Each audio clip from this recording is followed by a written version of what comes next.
salir a bolsa.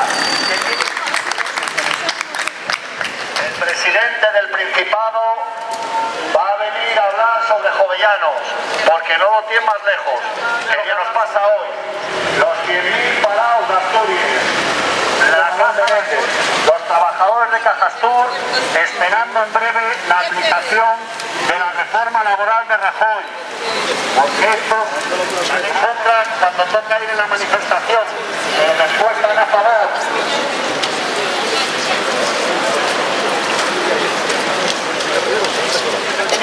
Porque nunca había. Hace falta que detengan a algún banquero aquí en Asturias también, que aquí aparece que está derribando helicóptero y que vive sentida cabezón estamos hacia su gobierno, que nos cuente cómo es eso de pedir el voto del obrero para servir al banquero, cómo es eso de salir aplaudiendo con les oreillas la privatización de la caja. Eso si lo dijo Jovellanos que estaba bien, o si lo dijo Pablo Iglesias, Jovellanos también. Y es experto en la caja de ahorros, en privatizarla, y es experto en hacer todo lo que manda Manuel Menéndez, el botín asturiano, además con más mérito, sin poner un duro en el bolsillo. Ahora resulta que son banqueros universales, y a los asturianos quitáramos la caja, y a los ahorradores oblíguenos a convertirse en accionistas, y a los trabajadores están preparando, afinando la reforma laboral de Rajoy, que también debe ser de los de Jovellanos, recortes y despidos baratos. Eso ya lo que apoya al presidente del Principado.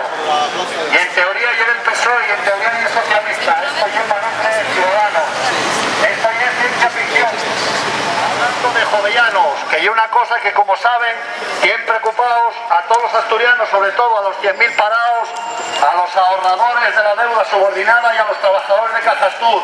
Y un tema de candente actualidad. Jovellanos, de eso y de lo que viene a hablar el presidente del Principado. De lo que pasa en Asturias, nada. De su complicidad en la privatización de la caja, nada. De lo que pasó con subordinada, nada. De lo que va a pasar con los trabajadores de Cajastur, a los que quieren aplicar los recortes y los despidos baratos de la reforma laboral de Rajoy, nada. Hoy toca hablar de Jovellanos. Y es lo que tienen tener políticos intelectuales. Ellos no pueden estar al día a día. Eso de no tener para pagar el piso o no tener para comer, eso ya es muy vulgar. Hay que hablar de Jovellanos y cosas así espirituales. A ver si lo sabemos valorar. Que en Colombia no daban crédito. La gente que teníamos aquí gobernando, cuando fueron de viaje a ofrecer el musel para que traigan todo el carbón que saquen a punta de pistola allí en Colombia. Contra la privatización de Cajastur, contra el expolio que se está haciendo a la sociedad asturiana. Coño, mira ahí los de la basura, no querrán hacernos desaparecer ya. A ver. Mira ahí, los trabajadores de Cajastur a punto de ser objeto de un ERE de recortes y despidos baratos aplicando la reforma laboral de Rajoy. Y de eso el presidente explicó qué bien está todo hecho y qué guapo y esto de privatizar y cuánto nos queremos todos. Y de eso no se habla. Y a los ciudadanos no se les informa ni nos da derecho a debatir. ¡Venga! ¡A cobrar dietes! ¡Venga, que tienen el sobre ahí! ¡Ánimo! ¡Ánimo! ¡Que vais bien! ¡Vais bien! ¡Venga! ¡Viva el socialismo de Menéndez y compañía! ¡Ya no hay pan! ¡Para tanto chorizo! ¡Ya no hay pan! ¡Para tanto chorizo! ¡Ya no hay pan! ¡Para tanto chorizo! ¡Que sea diputado! Según nos enteramos ahora. Y era lo que nos faltaba.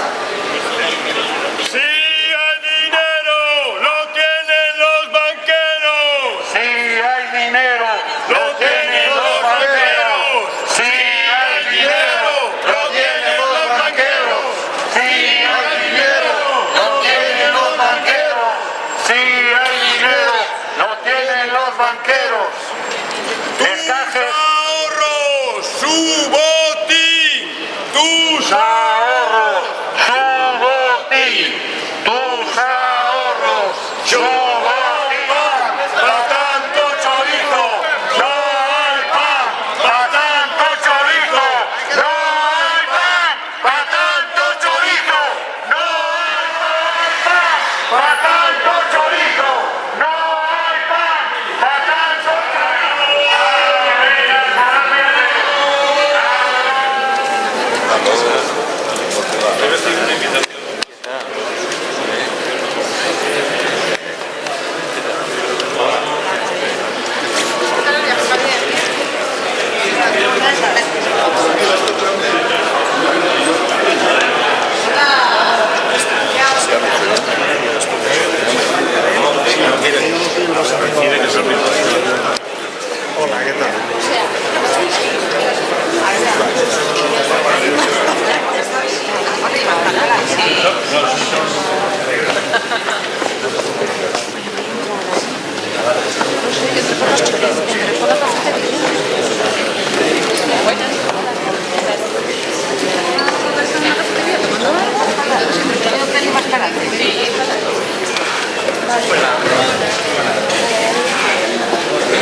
tardes. En primer lugar, quiero agradecerles a todos los presentes aquí.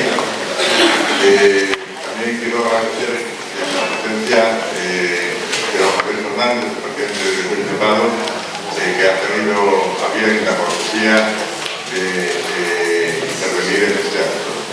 Igualmente a los profesores de la Universidad de Oviedo, José Campos y de Lorenzo, que son los listas del libro en esta reunión de la presentación del acto. Y finalmente a los dos del libro,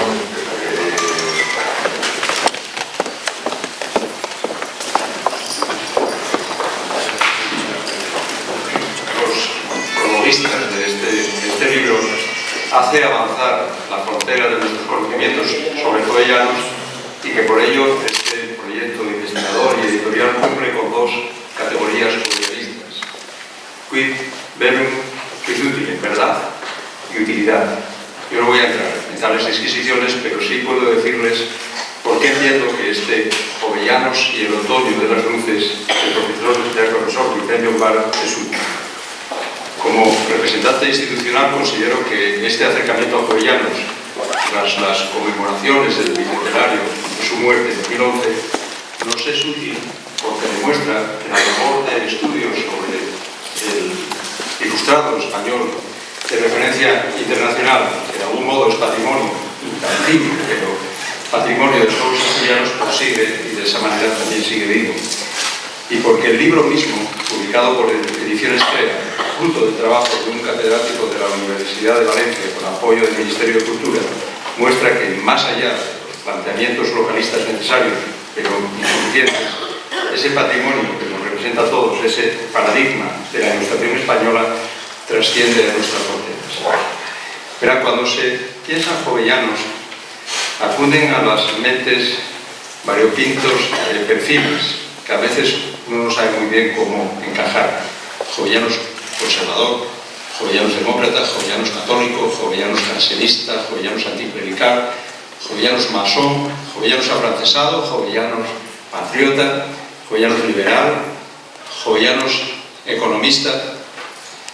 Sobre esto de jovellanos economista, quería hacer una mención a la referencia que hace sobre jovellanos Marcelino Menéndez Pelayo en su historia de los heterodoxos españoles, porque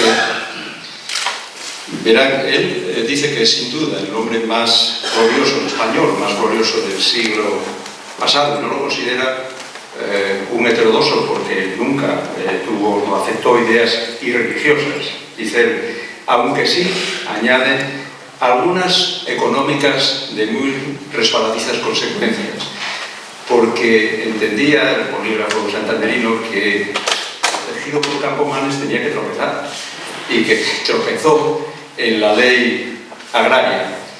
Decía que Jovellanos fue economista y que este no es un leve pecado, sino que de él nacen todos los demás los suyos. Y verán, visto desde aquí y pensando en todo esto de la teoría económica dominante, las asignaciones racionales, la libertad y la autorregulación de los mercados, tengo que decirles que creo, en relación a los economistas, que Marcelino Menéndez y Pelayo, con el que no suelo coincidir, tenía un punto de razón. Pero estas visiones no son, por lo demás, inocentes. El libro me parece útil porque ordena cómo y quién ha generado estas imágenes y en función de qué intereses. No voy a entrar en ellas, pero el recorrido por tan variadas interpretaciones del Gijonés me demuestra a fin de cuentas la potencia del pensamiento de Jovellanos, un clásico a quienes todos han querido acercarse a lo largo de los siglos.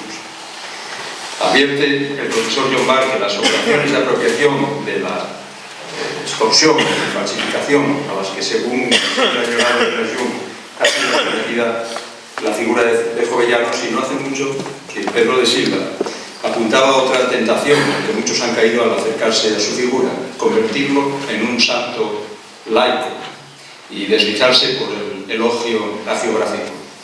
Y avisan también los prologuistas de los riesgos en los que han incurrido quienes han entresacado citas de contexto para investirse de cierta legitimidad con la autoridad de Jovellanos.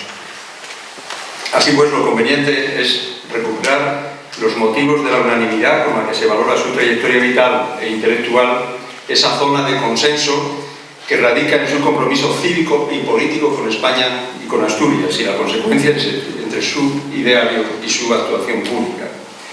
Así que yo estoy muy bien avisado de lo que no se debe hacer, pero lo haré porque cada lector tiene sus miras y este que les habla también. Ciertamente, en pocos libros he topado tan reiteradamente con la palabra pública, que entenderán que me resulta cercana y querida, sea para referirse estrictamente a lo público o a lo colectivo o a lo común. Leo que pública ha de ser la prosperidad para realmente llamarse tal, y que no merece tal nombre la que es solo de algunos particulares, que pública es la educación que favorecerá el progreso y no la de ciertos nobles escogidos.